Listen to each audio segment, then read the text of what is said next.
Now we start this hour. The United Nations has said that its teams will step up efforts to feed Palestinians in Gaza during temporary pauses in designated areas, as announced by Israel. UN aid chief Tom Fletcher said on social media that he was in contact with teams on the ground and will do everything possible to reach as many starving people as during this window. Meanwhile, aid trucks have started moving towards Gaza from Egypt, according to Egyptian media, after months of international pressure and warnings from relief agencies of starvation spreading in the Palestinian enclave. We're now joined by our guest, Dr. Emmanuel Navon, who's an international relations lecturer at Tel Aviv University and senior fellow at the Jerusalem Institute for Strategy and Security. He joins us live from Tel Aviv. Thank you very much for joining us, Dr. Navon, on the program. What are your thoughts on the United Nations response to the newly proposed plan, or Israel being allowing airdrops of aid into the Palestinian enclave, and also, of course, the news of this temporary pause in fighting in certain parts of the Gaza Strip? Well, it was about time for the United Nations to cooperate with the distribution of aid.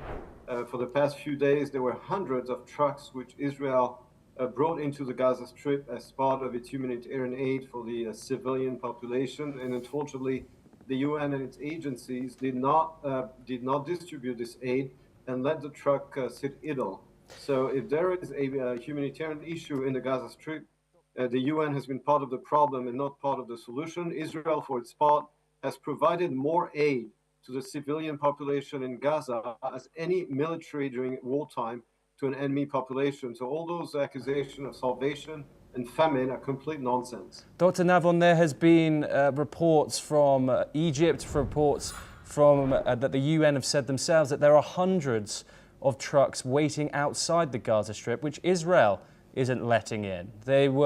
Israel have refused to facilitate the distribution of an experienced organization like the United Nations to the people of the Gaza Strip. This is why people are saying that there is so much international condemnation. This is why Israel is now the subject to all this international pressure. Is that not what's happening? No, that's not true. In fact, Israel has led in the past 2 weeks over 4,500 trucks of aid into the Gaza Strip. Israel, as I said before, has provided more aid to the civilian population in Gaza than any military in time of war, and those accusations are false. Now, regarding the Hamas position, this whole Hamas propaganda, unfortunately, has been echoed by many sympathetic media and has been vindicated by politicians such as French President Macron, who recognized a so-called Palestinian state last week, and therefore encouraged Hamas in toughening its position. So as a result of this propaganda campaign of so-called starvation in Gaza, Hamas has been able to increase the aid without liberating any civilian, any Israeli hostages. So the result of this campaign, of this false campaign, has been for Hamas to increase the aid, to take control of it, and not release any Israeli hostages. It is very Dr. Navon, I'm very, very sorry to interrupt you, of course, but the World Health Organization has said that there are 70,000 children who are under 5 in Gaza who are acutely malnourished, with many requiring urgent medical treatment. Approximately 93% of Gaza's population is facing high levels of food insecurity, with 1 in 5 people at risk of starvation. Now, that's from the World Health Organization. What do you say to that? I will refer you to The Economist, to the last version of The Economist that came out on Friday, and its editorial on the situation in Gaza. The Economist itself recognizes that all the predictions from the UN and from aid agencies, including the WHO, about starvation and famine in Gaza in 2024 were false. Dixit The Economist. Indeed, they were false. So if they were false in 2024, why should they be trustworthy in 2025? I'm just letting you know what the figures are here. We have the World Health Organization putting these out.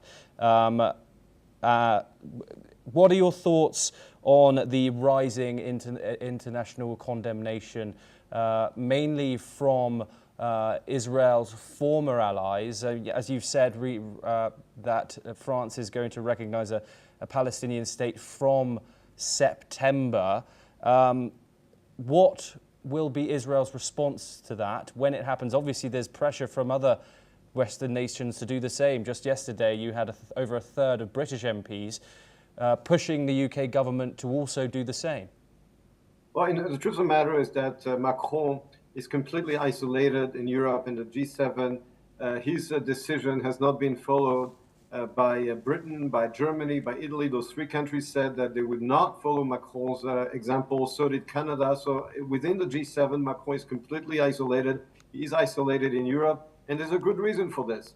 The reason is that he has basically vindicated Hamas. He has basically granted Hamas a diplomatic victory over October 7. And the consequence of that, of course, is that France will pay a price.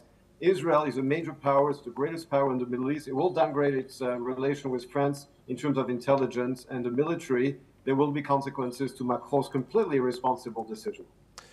Dr. Emmanuel Navon, thank you very much for joining us on the programme and for your insight. We will, of course, to bring